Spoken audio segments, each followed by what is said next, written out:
Joining us now, Jonathan Wachtel. He served as a senior policy advisor and director of communications at the U.S. mission of the United Nations. Thanks very much for coming on. Appreciate it. Pleasure being here, Dan. So, is this for real? I mean, this idea, I was shocked when I read this account in the New York Times that one of the reasons is because we don't want to upset Egypt, and Egypt doesn't take well to criticism? It really doesn't take well to criticism, and its posture throughout this fighting, and actually over the decades since Israel took over the Gaza Strip in the 1967 war.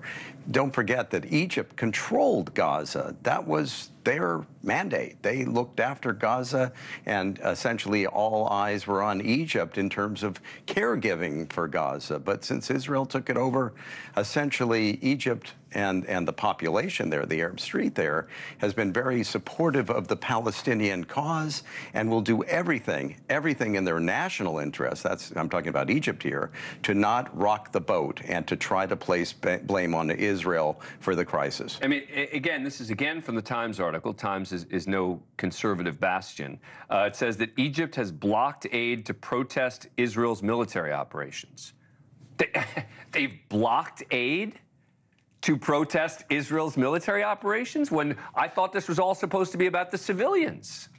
The civilians do matter to the Egyptians. Let's not, be too accusatory there. Let's be fair there. They deeply care. The Egyptian leadership does deeply care about their brothers, their brother Arabs in the Palestinian territories. So why aren't they doing more? The reason they can't is it's such a precarious situation that they find themselves. First of all, the Egyptian economy is suffering greatly. It's not doing great. And this conflict has only exacerbated an already very tense situation domestically within Egypt. And the last thing that the Sisi government, which is in power and had to push out an Muslim Brotherhood government of a chap named Morsi, and is trying to hold on to power there, is to upset the Arab street within their own country. Right. You make a very powerful political argument, right, about why Egypt can't do anything politically because there will be too much backlash. Correct. Right? But when you view it just through the lens of what is in civilians' interests, right, Egypt ought to be helping, right? I couldn't agree more, Dan. The thing is, it's not expedient for the government to be perceived as doing anything that would be looked upon of being supportive of the Israeli position. But think about that. It's supportive of the Israeli position to help the civilians in Gaza because Hamas uses civilian suffering as a political tool. This is your classic catch-22. Now, what we're going to see is once the fighting ends, and it's already starting to happen, Egypt is going to play a role in terms of the transition. Suddenly, you'll see the border open up at the most expedient time to then aid the Palestinian people in there. But it is a cruel, very cruel situation, and unfortunately, the Palestinian people are victims of this political gamemanship. And there's another allegation that Egypt literally changed the ceasefire deal terms. Let me read this to you. Egyptian intelligence quietly changed the terms of this, from CNN, of a ceasefire proposal that Israel had already signed off, ultimately scuttling a deal that could have helped release Israeli hostages and Palestinian prisoners and set a pathway to temporarily end the fighting.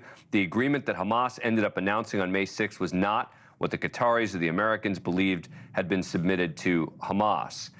I mean, again, I just keep thinking about people claiming this is all about Palestinian civilians, right? This is all from the Arab perspective. It's about protecting civilians.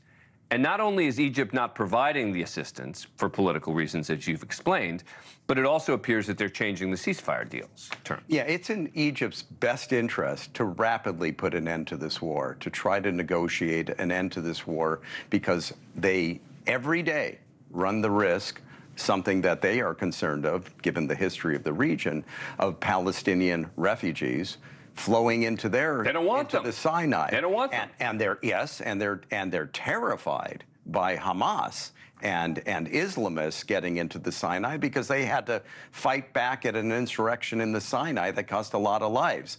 They do not want any of this. They want to keep away from it as best they can. Thank you for watching. Go to NewsNationNow.com to find NewsNation on your cable provider. And don't forget to click the red subscribe button below to get more of NewsNation's fact-driven, unbiased coverage.